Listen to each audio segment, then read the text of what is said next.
भारत का संवैधानिक विकास, 1935 का अधिनियम, कॉन्स्टिट्यूशनल डेवलपमेंट ऑफ इंडिया।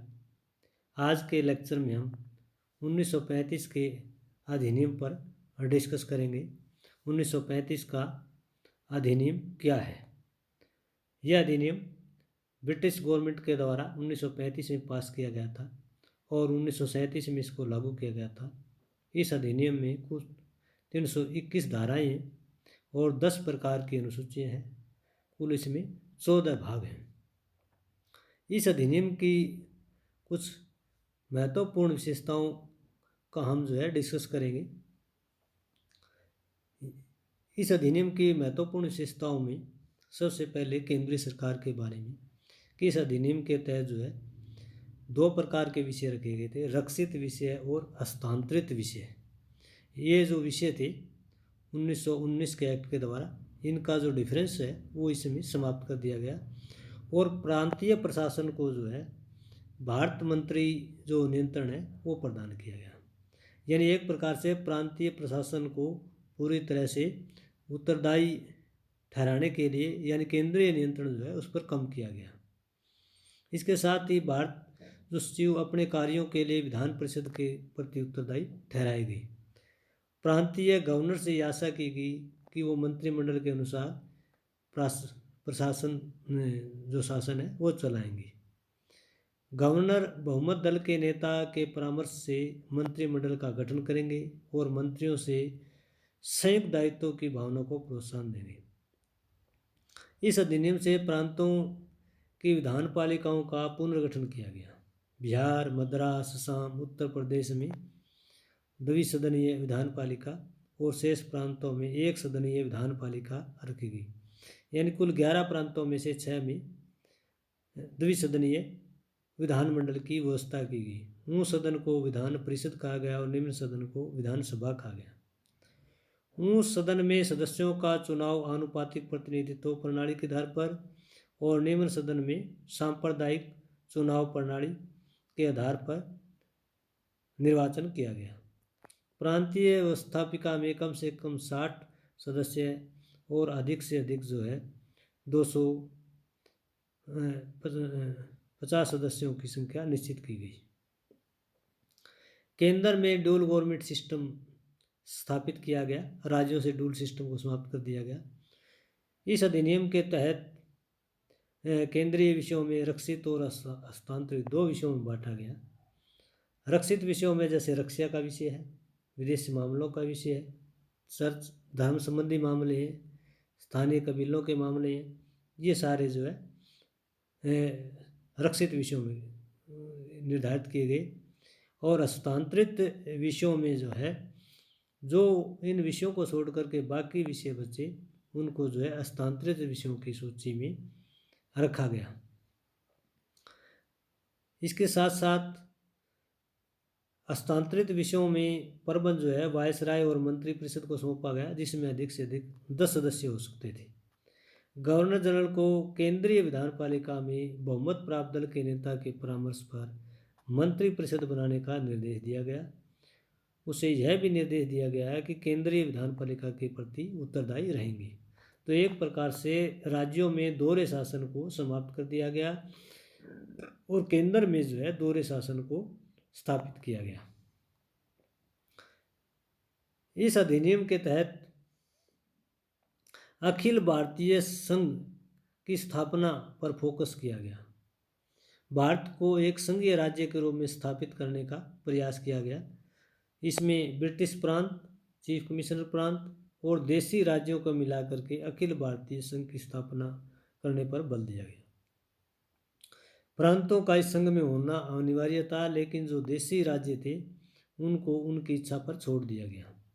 जो रियासतें संघ में शामिल होगी उन्हें एक विलय पत्र यानी इंस्ट्रूमेंट ऑफ एक्सेशन पर हस्ताक्षर करने थे और इस विलय पत्र में उन विषयों का वर्णन करना होता है जिन्हें वह संघीय कार्यपालिका को सौंपना चाहता है।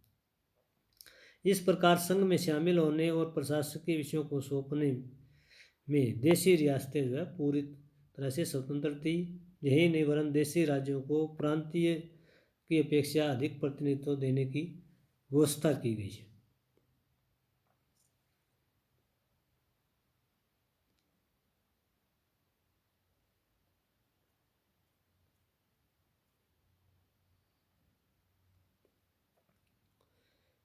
इसके साथ साथ जो है 1935 के अधिनियम में शक्तियों का विभाजन किया गया। इस विभाजन के तहत केंद्र और राज्यों में शक्ति विभाजन जो है वो 3 सूचियों के माध्यम से की गई। संघीय सूची जिसे सेंट्रल लिस्ट कहा गया, प्रांतीय सूची जिसे प्रोविंशियल लिस्ट कहा गया, और समवर्ती सूची कनकरेंट लिस्ट। संघीय सूची में कुल 59 विषय थे जिन पर जो है संघ सरकार कानून निर्माण कर सकती थी। प्रांतीय सूची में 54 विषय थे जिस पर प्रांत सरकार कानून निर्माण कर सकती थी, और समवर्ती सूची में 36 विषय रखे गए जिन पर दोनों सरकारें कानून निर्माण कर सकती थी। सशस्त्र सेना, मुद्रा, विदेश मामले, डाकतार, केंद्रीय सेवाएं, रेडियो, वायरलेस जैसे महत्वपूर्ण विषय संघ सूची में रखे गए, जो आज भी जो है संघ सूची में। इन विषयों पर कानून निर्माण का अधिकार केंद्रीय विधानपालिका को था। शिक्षा, भू राजस्व, स्थानीय स्वशासन, सार्वजनिक स्वास्थ्य, कृषि, नहरें, सिंचाई, जंगल, प्रांतीय उद्योग धंधे आदि जो है प्रांतीय सूची में रखे गए। इन सभी विषयों पर प्रांतीय विधान परिषदों को कानून बनाने का अधिकार दिया गया, और इन विषयों को छोड़कर शेष विषय जो है समवर्ती सूची में रखे गए।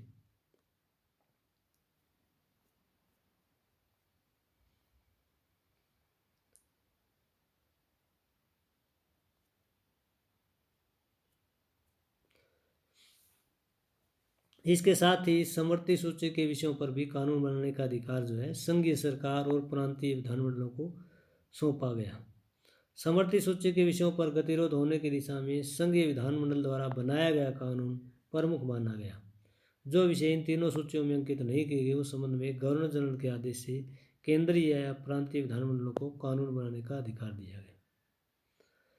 1935 के अधिनियम के द्वारा भारत में एक फेडरल कोर्ट की भी स्थापना की गई। 1935 के अधिनियम के अंतर्गत जो है सुप्रीम कोर्ट या फेडरल कोर्ट की व्यवस्था जो है की गई, और इसमें मुख्य न्यायाधीश समेत कुल 7 न्यायाधीशों की नियुक्ति की जानी थी। इस संघीय न्यायालय को 1935 का अधिनियम की व्याख्या करने, उच्च न्यायालय के निर्णय के विरुद्ध अपीलें सुनने, संघ की इकाइयों के आपसी झगड़ों को सुनने का अधिकार था। उसे गवर्नर जनरल को कानूनी प्रश्नों पर परामर्श देने का अधिकार भी प्रदान किया गया। इसके साथ साथ 1935 के अधिनियम के द्वारा भारत मंत्री की स्थिति जो स्पष्ट की गई कि भारत सरकार अधिनियम 1935 के अंतर्गत भारत मंत्री की स्थिति में परिवर्तन किया गया। भारत मंत्री की शक्तियां सम्राट के अधिकार क्षेत्र में रखी गई, और सम्राट को भारत मंत्री की सलाह के लिए 6 सलाहकार काउंसलर नियुक्त करने का अधिकार दिया गया। इस अधिनियम के तहत गवर्नर जनरल की शक्तियां निर्धारित की गई। भारत में सारे प्रशासन पर गवर्नर जनरल का नियंत्रण था, नियंत्रण की व्यवस्था की गई। गवर्नर जनरल की नियुक्ति सम्राट द्वारा प्रधानमंत्री की सलाह से की जाती थी। उसको विदेश मामले, रक्षा, धार्मिक विषय और जनजातीय क्षेत्र के विषयों पर शक्तियाँ प्राप्त थी। यह भारतीय सेनाओं का सर्वोच्च सेनापति था। यह मंत्रियों को नियुक्त करता था और उन्हें पद से हटा सकता था।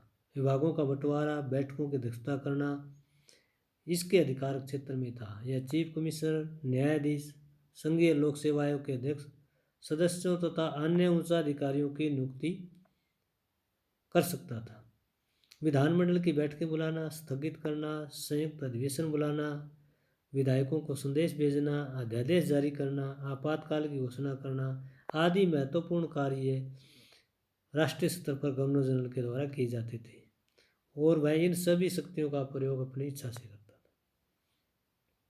इस अधिनियम के द्वारा मताधिकार का विस्तार किया गया।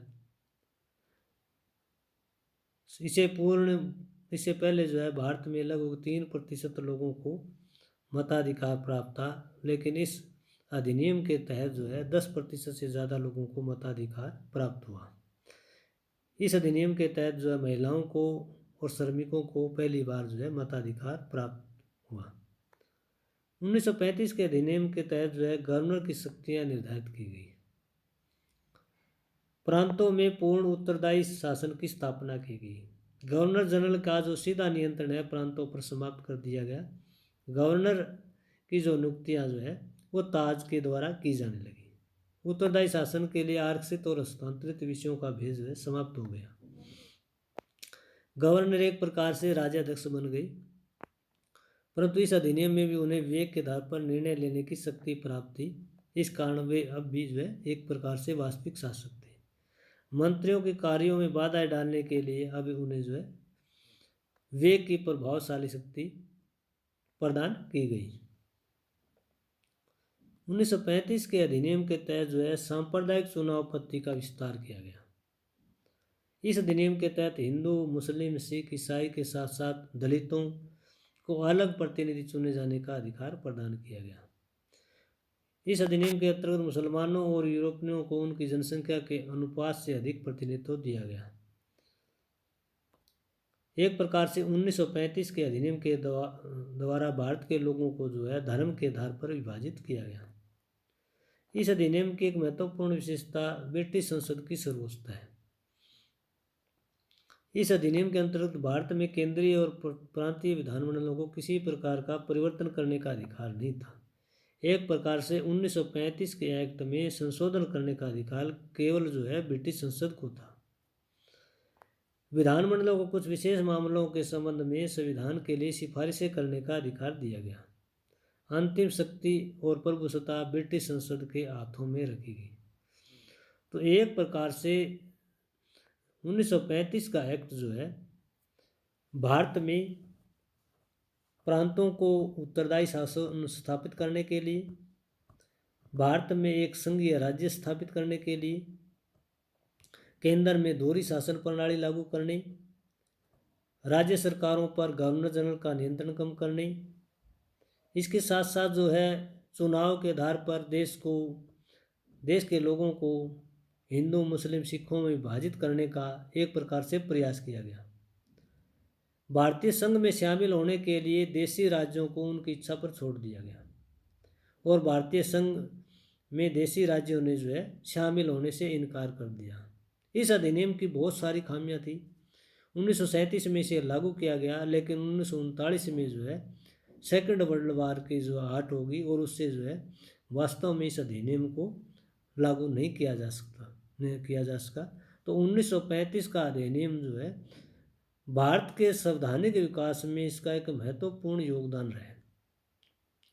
भारत के वर्तमान संविधान में 395 अनुच्छेद, 12 अनुसूचियां और 3 परिशिष्ट हैं और इन 395 अनुच्छेदों में लगभग 250 अनुच्छेद ऐसे हैं जो थोड़े बहुत परिवर्तन के साथ जो है वर्तमान संविधान में लिए गए हैं। यानी एक प्रकार से 1935 के एक्ट को भारत का मिनी संविधान, लघु संविधान कहा जाता है। तो आज का ये हमारा लेक्चर जो है संवैधानिक विकास का दूसरा भाग था कि भारत का संवैधानिक विकास कैसे हुआ, भारत का संवैधानिक विकास का इतिहास जो है किस प्रकार का है, यही समाप्त होता है। ये लेक्चर आपको पसंद आता है तो लाइक करें, शेयर करें, सब्सक्राइब करें। अगर किसी प्रकार का कमेंट है तो कमेंट बॉक्स में जा करके अपने कमेंट कीजिए, तुरंत आपके कमेंट का जवाब दिया जाएगा। धन्यवाद।